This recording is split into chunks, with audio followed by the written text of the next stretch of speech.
नमस्कार दोस्तों, आदेश आदेश जय गुरु गोरखनाथ। मैं सन्नी शर्मा एक बार फिर से आप सभी का सन्नी नाथ यूट्यूब चैनल पे स्वागत करता हूँ। आज का टाइटल और थंबनेल आप समझ गए हो।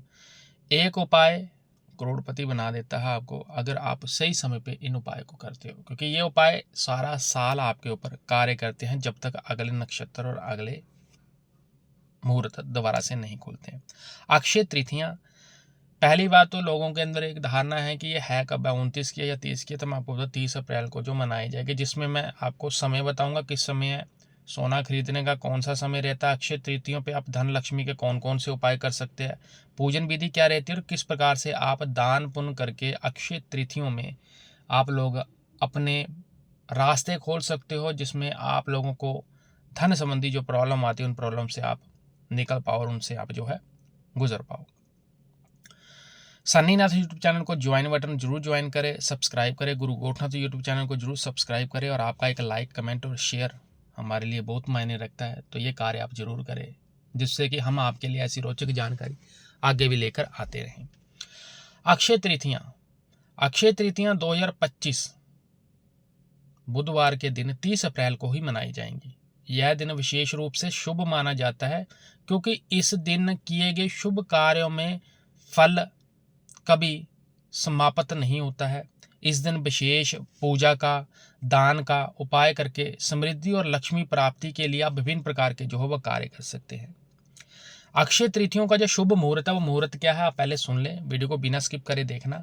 मेरी बाकी की सारी सर्विस पेड है, जन कल्याण हेतु यहाँ पे मैं वीडियो बनाता हूँ। मेरा काम सिर्फ आप लोगों को जानकारी देना है, किसी धर्म या मजहब के खिलाफ नहीं हूँ मैं। मेरा काम सिर्फ समझाने का कार्य होता है। मेरे द्वारा दी गई क्रियाओं को करने से पहले गुरु जरूर बना लेना, और किसी जानकार व्यक्ति के सानिध्य में ही आप कोई मंत्र जाप कर्म कर सकते हो। मैंने सिर्फ जन कल्याण हेतु यहाँ मंत्र देता हूँ मैं, और जिन चीज़ों को जैसे छोटे छोटे जो उपाय हैं, जो भी उपाय बताए जाएंगे, ये उपाय आप कर सकते हो, क्योंकि ये निजी जीवन में कोई भी कर सकता है, लेकिन साधना सिद्धि के लिए गुरु का होना बहुत जरूरी है।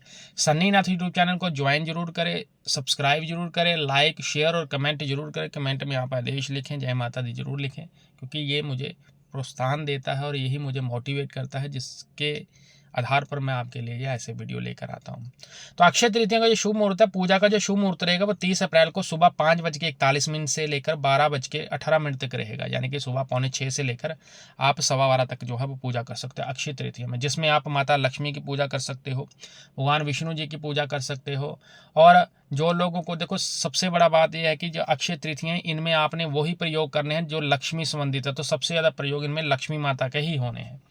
सोना खरीदने का शुभ मुहूर्त क्या रहेगा, ये भी सेम टाइम पे ही रहेगा, लेकिन इसकी अवधि बढ़ जाएगी। ये 5:41 पे शुरू होकर दोपहर के 2:12 तक रहेगा, जिसमें आप अगर कोई सोने की कोई भी चीज़ छोटा मोटा कोई लेना चाहते हो, शास्त्रों के अकॉर्डिंगली अगर आप इन तिथियों पे कोई भी छोटी मोटी चीज़ लेते हो, तो इससे लक्ष्मी का आगमन आपके घर में होता है। अक्षय तृतीया पर धन और लक्ष्मी के कुछ उपाय हैं, जो उपाय मैं आपको बताऊंगा। पहले तो मैं आपको नमक वाला उपाय बता दूं कि आप एक नमक जो है वो आप लोगों को करोड़पति बना सकता है, कि अगर चुटकी का भी आप दान कर देते हो। सबसे बड़ी बात क्या है, नमक का दान कैसे रहता है, अगर किसी व्यक्ति को किसी प्रकार का दुख तकलीफ संकट है वो नहीं निकलता है, तो आपने नमक जितनी आपकी समर्थ है, आप चाहे 1 पैकेट दो चाहे 10 दो, वो आपके ऊपर डिपेंड करता है। आपने वहाँ पे दान करना है जहाँ पे हैंडीकैप्ड बुजुर्ग होते हैं, ठीक है ना, यानी डीफ एंड डम बोल सकते हैं, या कोई ऐसा आप बोल सकते हैं यहाँ पे अगर छोटे बच्चे भी हैं, उनको भी कोई एबनॉर्मल है, वो नॉर्मल नहीं है, ठीक है ना, तो वहाँ पे अगर आप दान करते हो तो ये 100% प्रमाणित है कि आपके ऊपर जो है कृपा रहेगी। ये दान करने के बाद आप लक्ष्मी माता का आवाहन जरूर करें। अब आप कौन सी सामग्री घर में ला सकते हो, कौन कौन सी चीज़ें आपने रखनी होती है और पूजन विधि क्या रहता है, ये मैं आपको बताऊंगा, ठीक है ना। पहले है कि अक्षय तृतीयों पर धन और लक्ष्मी के कुछ उपाय हैं, वो मैं बता दूं। गुलाबी रंग के फूल अर्पित करने हैं माता लक्ष्मी जी को। अगर आप ऐसा करते हो, आपके घर में लक्ष्मी माता या का मंदिर है आपके, चाहे घर में, अगर आपके बाहर कहीं मिलता नहीं मंदिर, घर में है, तो घर में भी कर सकते हो ये उपाय। अगर आपको लगता है कि मेरे घर के नज़दीक कोई ऐसा मंदिर है जिसमें प्रतिमा है भगवान विष्णु जी की और माता लक्ष्मी जी की, तो वहाँ पर आपने जो है पिंक कलर के ठीक है ना, गुलाब के फूल चढ़ाने हैं 5, और आप कामना करके आए और वहीं पे बैठे बैठे आप ओम लक्ष्मी नारायण नमो नमः इस मंत्र का 108 जाप जरूर करें। जिन लोगों की दुकान है, जो लोग शॉपकीपर हैं, जिन लोगों के बिजनेस है, जिनकी पेमेंट डेली की डेली आती है, डेली की जाती है, वो एक ही जगह पेमेंट रखते हैं, चाहे वो किसी भी प्रकार का कार्य करते हैं, छोटी दुकान हो सकती है, कोई बिजनेस हो सकता है, तो भाई गल्ला तो सबका होता है। तो आपने क्या करना है, आपने पिंक कलर का ही कपड़ा लेना है, उसमें आपने 11 कौड़ियों को रखना है, और सब्सिट्यूट क्या है, अगर पिंक कलर का कपड़ा नहीं मिलता तो आप रेड कलर का भी कपड़ा ले सकते हो। इसमें आपने 11 कौड़ियाँ लेनी है, और फिर आपने ये 11 कौड़ियाँ जो है लाल कपड़े में या आपने पिंक कलर के कपड़े में बांध लेना है। बांधने के बाद ये पोटली आपने लक्ष्मी माता के मंदिर में ही ले जानी है। छोटी सी विधि है, आपने ये करनी है, वहाँ पे ले जाके माता के चरणों में रख देनी है। वहीं पे आपने जो मैंने मंत्र बताया ओम लक्ष्मी नारायण नमो नमः, इस मंत्र का आपने 11 माला सफटे की माला के ऊपर जाप करना है, और कामना करनी है कि आपका इनमें वास है। ये आप वहाँ पे मंदिर में भी छोड़ सकते हो। अगर आप लोगों को लगता है कि मैंने मंदिर में नहीं छोड़ने, तो आप यहाँ पे भी, आपका गल्ला है जहाँ पे आप बैठते हो, वहाँ पे भी, इस गल्ले में भी इस चीज़ को आप रख सकते हो, वहाँ पे भी आप इनको जो है अपने पास रख सकते हो। इससे भी माता लक्ष्मी का आगमन और कृपा दृष्टि बड़ी रहती है। कोई भी कार्य धीरे धीरे होता है, जितने भी उपाय हैं ये धीरे धीरे कार्य करते हैं, कोई भी उपाय एकदम से कार्य नहीं करता है।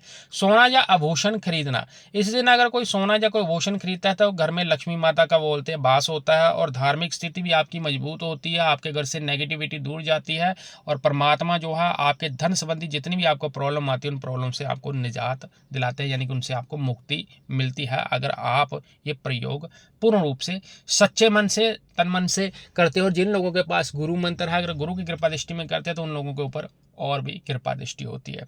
अक्षय तृतीया में मेरे पास हवन या तब होते हैं, आप कंट्रीब्यूटेड हवन में जो है अपने लिया फोटो और आधार कार्ड आपने भेजना होता है अपना, जिनके नाम का संकल्प जाना, ठीक है ना। तो आप अपनी समर्थ अनुसार कुछ भी भेज सकते हो, क्योंकि ज्वाइंटली लोगों के लिए हवन किया जाता है, तो उसमें आपके नाम का भी संकल्प ले लिया जाता है। तो उसी दिन जो है मेरे पास भी हवन होना है। हवन के अकॉर्डिंगली जो आपकी समर्था रहती है, आप चाहे मेरे से दीक्षित, चाहे किसी से भी दीक्षित, आप स्वयं के लिए हवन करवा सकते हो, अथवा छोटा मोटा हवन का अनुष्ठान आप भी स्वयं कर सकते हो। अगर आप लोगों को हवन की विधि पता, हवन कैसे करना, कौन कौन सी होती डालनी है, उसका मैं पॉडकास्ट, यानी कि मेरे पॉडकास्ट भी आते हैं, पॉडकास्ट में मैंने मंत्रों के साथ विधि बताई, आप उन विधियों के अकॉर्डिंगली ये कर सकते हो।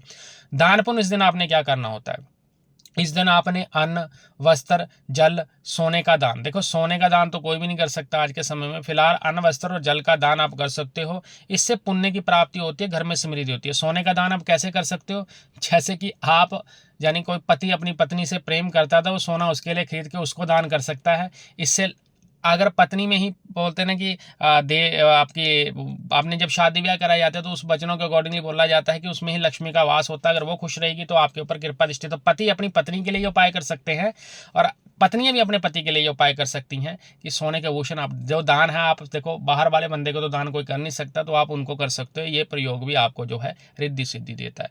पूजन विधि क्या रहती है, स्नान करके स्वच्छ वस्त्र पहन लेना है आपने, पूजा स्थल को स्वच्छता का, और भगवान विष्णु जी, माता लक्ष्मी जी का और कुबेर जी की, ठीक है ना, मूर्तियों की स्थापना अगर कहीं पे है आपके घर में, ठीक है, मूर्तियां नहीं है तो आपने उनकी फोटोज रख लेनी है सामने। गंगा जल से मूर्तियों को आपने अभिषेक कराना है। उसके बाद चंदन, रोली, फूल आदि आपने अर्पित करने, जो मैंने ऊपर बताया वही फूल चढ़ाने हैं आपने, नहीं तो सब्सिट्यूट में आप रेड गुलाब चढ़ा सकते हो। पीले फूल भी, पीले अगर गुलाब मिलते हैं हमको तो वो भी जो है इनको बोलते हैं कि प्रिय है। धूप दीप और नैवेद्य आपने जरूर चढ़ाना है। विष्णु सहस्त्र नाम और लक्ष्मी स्तोत्र का पाठ कर सकते हो, जितनी आपकी समर्था, 21 पाठ कर सकते हो आप, या जितनी आपकी समर्था उतना कर सकते हो। प्रसाद में वितरण करें, और जरूरतमंदों को भोजन और वस्त्र का दान जरूर करें। अक्षय तृतीयों पर किए गए उपाय, पूजा विधियां जिनसे जीवन में समृद्धि, सुख, लक्ष्मी माता आकर्षित करने में सहायक होती है। इस दिन किए गए शुभ कार्य फल अक्षय होते हैं, और अर्थात उनका पुण्य कभी भी समाप्त नहीं होता है, अगर सच्चे मन से आप इन प्रयोगों को करते हो। ऐसी रोचक जानकारी के लिए सन्नी नथ यूट्यूब चैनल को सब्सक्राइब, बेल आइकन पर क्लिक, और कमेंट में जय माता दी जरूर लिखें, लक्ष्मी नारायण जी का नाम जरूर लिखें, और मेरे द्वारा दी गई जानकारी अगर हमको इन्फॉर्मेटिव लगती है तो चैनल को सब्सक्राइब रखें। सभी धर्मों का आदर स्थान करते और व्यक्तिगत दायरे को ध्यान में रखते मेरा काम सिर्फ आप लोगों को जानकारी देना। हालांकि बाकी मेरी सर्विस पेड है, वीडियो डिस्क्रिप्शन बॉक्स में मिल जाएगा, लेकिन अगर फ्री में आप कुछ सीखने के इच्छुक हो तो चैनल को सब्सक्राइब करके रखें। यहाँ पे ऐसे ही वीडियो आते हैं, इन वीडियो को देख के आप छोटे छोटे उपाय करके अपने जीवन में सुख, शांति, समृद्धि ला सकते हैं। तो अक्षय तृतीया की शुभकामनाएं आप लोगों को, और माता लक्ष्मी और भगवान विष्णु जी का आगमन आपके घर में होते रहे, यही मेरी दुआ और फरियाद रहती है, यही मेरी अरदास रहती है। सो सन्नीनाथ यूट्यूब चैनल एवं गुरु गोरखनाथ यूट्यूब चैनल को सब्सक्राइब जरूर करें। आप लोगों का लाइक, शेयर और कमेंट बहुत मायने रखता है, यही प्रेरित करता है जो कि अगले वीडियो यहाँ पे आते रहें। आदेश आदेश। जय गुरु गोरखनाथ। अलख निरंजन।